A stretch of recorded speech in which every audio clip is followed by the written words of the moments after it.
91 वाला क्वेश्चन किस तरीके से करेंगे प्रॉफिट एंड लॉस का। देखिए, एक टोकरी को 19.50 रुपये में बेचने पर एक दुकानदार को 30% का लाभ होता है। तो देखिए इसमें किस तरीके से हम सीपी यहाँ पर कितना मान लेंगे।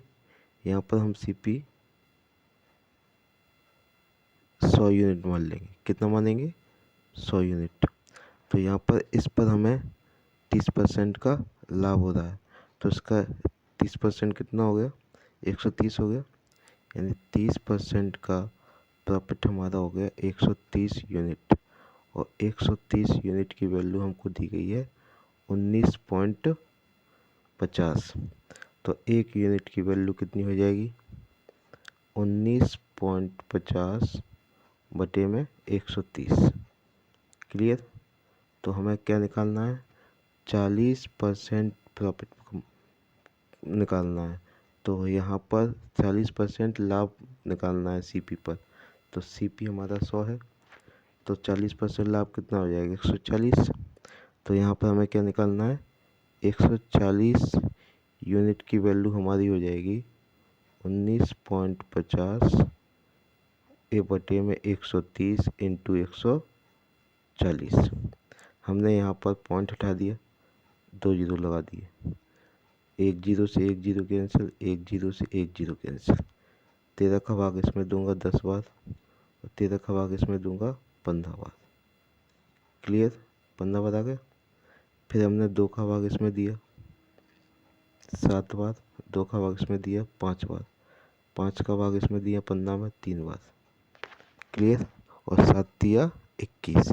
तो हमारा आंसर क्या आ गया? 21 रुपये। हमारा आंसर आ गया 21 रुपये। तो ऑप्शन कौन सा सही है हमारा? ए वाला। आगे करेंगे हम 92 वाला। अगला है 92 वाला क्वेश्चन। एक कुकर 16% लाभ पर बेचा गया। यदि उसे 20% अधिक मूल्य पर बेचा जाता तो 20% लाभ होता। तो कुकर का क्रय मूल्य ज्ञात कीजिए। हमें क्रय मूल्य ज्ञात करना है। क्या ज्ञात करना है? क्रय मूल्य। तो देखिए, तो यहाँ पर जब यहाँ पर 16% का लाभ हो रहा है और यहाँ पर 20% का लाभ हो रहा है, तो जब दोनों लाभ दिए गए हों और रुपए अधिक में दिए गए हों, तो इस कंडीशन में क्या करते हैं? हम परसेंटेज को घटा देते हैं। तो देखिए, पहले हम यहाँ पर सीपी क्या मान लेंगे? 100 यूनिट मान लेंगे। कितना माना? 100 यूनिट। तो हम क्या करेंगे? 16% लाभ और 20% लाभ दिया गया है, तो क्या करेंगे? 20 यूनिट में से, किस में से? 20 यूनिट, 20% में से हम 16% घटा देंगे। कितना आया? 4%। यानी 4% की वैल्यू हमको दी गई है 20 रुपये। क्लियर? तो एक यूनिट की वैल्यू या 1% की वैल्यू 20/4। 4 का भाग दिया मैंने 20 में 5। हमें क्या निकालना है? 100% की वैल्यू। तो यहाँ पर निकाल देंगे। 100% की वैल्यू हमारी हो जाएगी 5 इंटू 100। तो हमारा आंसर क्या आ गया? 500। यानी हमारा क्रय मूल्य क्या आ गया? 500 रुपये। ऑप्शन कौन सा सही है? सी वाला। आगे करेंगे हम 93। अगला क्वेश्चन है 93 वाला। क्या है? 20% हानि पर बेची गई वस्तु को जब 20% लाभ पर बेचा गया तो 60 रुपये अधिक हो रहे हैं। देखो, यहाँ पर भी हम क्या मान लेंगे? सीपी मान लेंगे 100%। ठीक है। अब देखिए, एक पर 20% की हानि हो रही है, एक पर 20% का लाभ हो रहा है और रुपए अधिक में दिए गए हैं। यानी इस पर एक में हानि, एक में लाभ। जब हानि और लाभ हो रहे हैं तो इस कंडीशन में दोनों को जोड़ेंगे। लाभ हो रहा है तो इस कंडीशन में घटाएंगे, हानि आ रही है तो इस कंडीशन में भी हम घटाएंगे। लेकिन यहाँ पर क्या हो रहा है? 20% और हानि हो रही है और 20% लाभ हो रहा है, तो क्या करेंगे? इसको जोड़ देंगे। यानी 20% कितना हो गया? 40%। तो हमारे 40% की वैल्यू हमको दी हुई है। कितनी दी गई है? 60 रुपये। क्लियर? मैंने क्या बोला? 20% हानि और 20% लाभ को हम जोड़ देंगे तो कितना हो जाएगा? 40%। तो 40% की वैल्यू 60 रुपये दी गई है। तो यहाँ पर 1% की वैल्यू हमारी आ गई 60/40। क्लियर। हमें क्या निकालना है, क्रय मूल्य ज्ञात करना है, यानी 100% की वैल्यू निकालनी है। तो 100% की वैल्यू हमारी हो जाएगी 60/40 इंटू 100। एक जीरो से एक जीरो कैंसिल, 4 का भाग 100 में दूंगा 25, और 25 का गुणा हम 6 में करूँगा, कितना आएगा 150।